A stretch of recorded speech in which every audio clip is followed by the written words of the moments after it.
আসসালামু আলাইকুম টাইনওয়াল ফ্যামিলি, কেমন আছেন সবাই? আশা করি সবাই ভালো আছেন। আলহামদুলিল্লাহ আমরাও ভালো আছি। তো অনেক দিন পর নতুন আরেকটা ব্লগ শেয়ার করতে যাচ্ছি, আশা করছি আপনাদের ভালো লাগবে। আমরা সবাই চাই আমাদের ঘরটা সবসময় পরিষ্কার ও পরিপাটি থাকুক, কিন্তু ব্যস্ততার কারণে অনেক সময় পারি না। আজকে আমি আপনাদের সঙ্গে আমার একটা ছোট্ট রুটিন শেয়ার করব, যেটা দিনে মাত্র 10 মিনিট সময় নিলেও আমার ঘরটাকে রাখে পুরোপুরি ঝকঝকে। অগোছালো ঘর শুধু চোখেই খারাপ লাগে না, আমাদের মনকেও ভারী করে তোলে। তাই ছোট ছোট অভ্যাস যদি আমরা প্রতিদিন করি, তাহলে বড় পরিষ্কারের ঝামেলা অনেকটাই কমে যায়। সকালে আমি যখন ঘুম থেকে উঠি, তখন সাধারণত বাসার বাকি মেম্বাররা ঘুমিয়েই থাকে। তো আমি উঠে যেটা করি, সকালে নিজের কাজগুলো সেরে ফ্রেশ হয়ে নামাজ পড়ে আমি সরাসরি ব্রেকফাস্ট তৈরি করতে চলে যাই।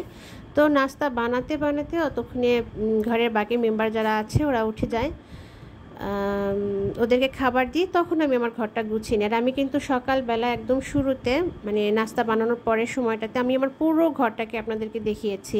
প্রত্যেকটা রুম যথেষ্ট পরিমাণে এলোমেলো। তো বাচ্চাদেরকে খাবার দিয়ে আমি তখন কি করি, আগে বিছানাটা গুছিয়ে নিই। কারণ ঘরে আমি মনে করি অ্যাটলিস্ট যে বিছানা যদি গুছানো থাকে আর ঘরটা যদি ঝাড়ু দেওয়া থাকে, ঘরের অর্ধেকটাই গুছানো মনে হয়। তো ডাইনিং টেবিলটাকে আগে গুছিয়ে নিচ্ছিলাম, কারণ ওদেরকে যেহেতু খাবার দিব। আর আমি বাচ্চাদেরকে পড়াতে বসি সাধারণত ডাইনিং টেবিলে, কারণ দুইটা বাচ্চাকে দুই পাশে নিয়ে বসি। তো রিডিং টেবিল ছোট, অতটা স্পেস হয় না। ওর বাবা গত রাতে কিছু ফল এনেছিল, সবগুলো প্যাকেট থেকে বের করা হয় নাই। তো আমি ফলগুলো প্যাকেট থেকে বের করে একটা ঝুড়িতে নিয়ে নিয়েছি। আর বাচ্চাদের বই কলম যা ছিল জায়গায় রেখে দিচ্ছি। পড়েন ওনারা, কিন্তু গোছানোর কাজটা সবসময় আমাকেই করতে হয়, ওনারা কখনোই গুছান না। যদি বাচ্চাটা ছোট, এই জন্য ওদেরকে আমি প্রেশারও করি না। আর ওরা গুছালে আসলে সত্যি কথা আমার মন মতো হয় না। তারপরও বলি, ছোটোখাটো কাজ ওদেরকে দিয়ে আমি করাই, কাজ শেখারও দরকার, আর কাজ যে করতে হয় সেটাও ওদেরকে বোঝাতে হয়। তো এইটা গুছানোর পরে আমি আমার ড্রয়িং রুমটা গুছিয়ে নিচ্ছিলাম। অনেক কাপড় চোপড় জমা ছিল, শুকনো কাপড় ছিল, বাচ্চারা ব্যবহার করে করে দেখা যায় যে রেখে দেয়, বিশেষ করে আমার ছেলে আর আমার বর। তো ওগুলো সব গুছিয়ে নিচ্ছিলাম। এগুলো গুছানোর পরে আমি চলে যাব আমার বেডরুম দুটোতে। বিছানা গুছিয়ে এরপরে আমি তখন কি করি, উপরে যে প্রত্যেকটা ফার্নিচারের উপরটা আমি মুছে নিই। প্রতিদিন তো একবার এমনিতেও ঝেড়ে মুছে পরিষ্কার করতে হয়। তো ঘর গুছানোর সময় করে নিলে কি হয়, বুয়া আসার আগে আর তাড়াতাড়ি করতে হয় না। বুয়া এসে গেলে, বুয়া তো সাধারণত সকালই আসে, কিন্তু ধরা বাঁধা তো আর কোনো টাইম নেই। হুট করে এসে গেলে তখন দেখা যায় যে রাশ হয়ে যায়। তো আমি যখন ঘরটা গুছাই, একসাথে উপরটাও ঝেড়ে মুছে নেই। আর কিচেনের কথা যদি বলি, আমি কখনোই কিচেনে কোনো থালা বাসন আধোয়া যখনই হয়, এটো যখনই হয়, আমি সাথে সাথে ধুয়ে নিই। আর কিচেন কাউন্টারটা আমি সবসময় একটু ক্ল্যাটার ফ্রি রাখার চেষ্টা করি, তাতে পরিষ্কার করার সময় ঝামেলা না হয়, বা মনে না হয় যে ধুর এখানে এতগুলো আচ্ছা ঠিক আছে পরে আসি। সাধারণত আমি যতটা পারি স্টোরেজ করার চেষ্টা করি, বা ক্যাবিনেটের ভিতরে রাখার চেষ্টা করি। আর থালা বাসন যখন যেটা হয়, সেটা রাতে হোক বা দিনে যে কোনো সময় হোক, আমি সাথে সাথে ওইটা ধুয়ে ফেলি।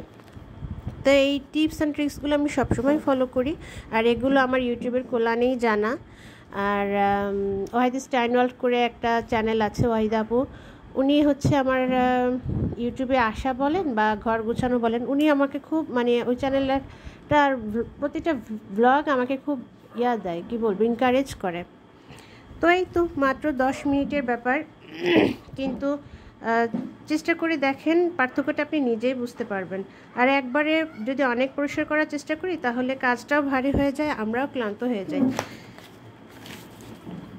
কিন্তু প্রতিদিন যদি ছোট ছোট করে কাজগুলো করি আমরা, তাহলে ময়লাও জমে না বা অগোছালো হওয়ার সুযোগও থাকে না। আর এটাকে বলা হয় মাইক্রো ক্লিনিং হ্যাবিট। একটা কথা বলতে ভুলে গেছি, আমি কিন্তু ঘরের উপরটা উপরেরটা যখন ঝাড়া মোছা হয়ে গেছে, আমি তখন ঘরের নিচটা সামনে জায়গাগুলো যেখানে আমরা সচরাচর হাঁটা পড়ে, ওই জায়গাটা একটু ঝেড়ে নিয়েছিলাম, ঝাড়ু দিয়ে নিয়েছিলাম। বেশি ময়লাটা সরিয়ে নিচ্ছে যেন দেখতে খারাপ না লাগে। বুয়া যখন আসবে তখন তো সে নিচ থেকেই ভালো করে ময়লা বের করে ঝাড়ু দিয়ে নেবে।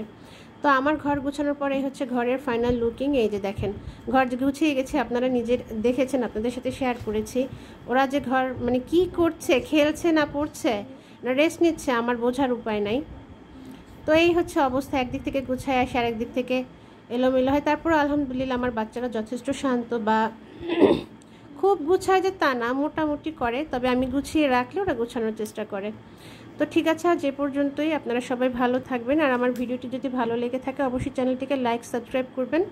আল্লাহ হাফেজ।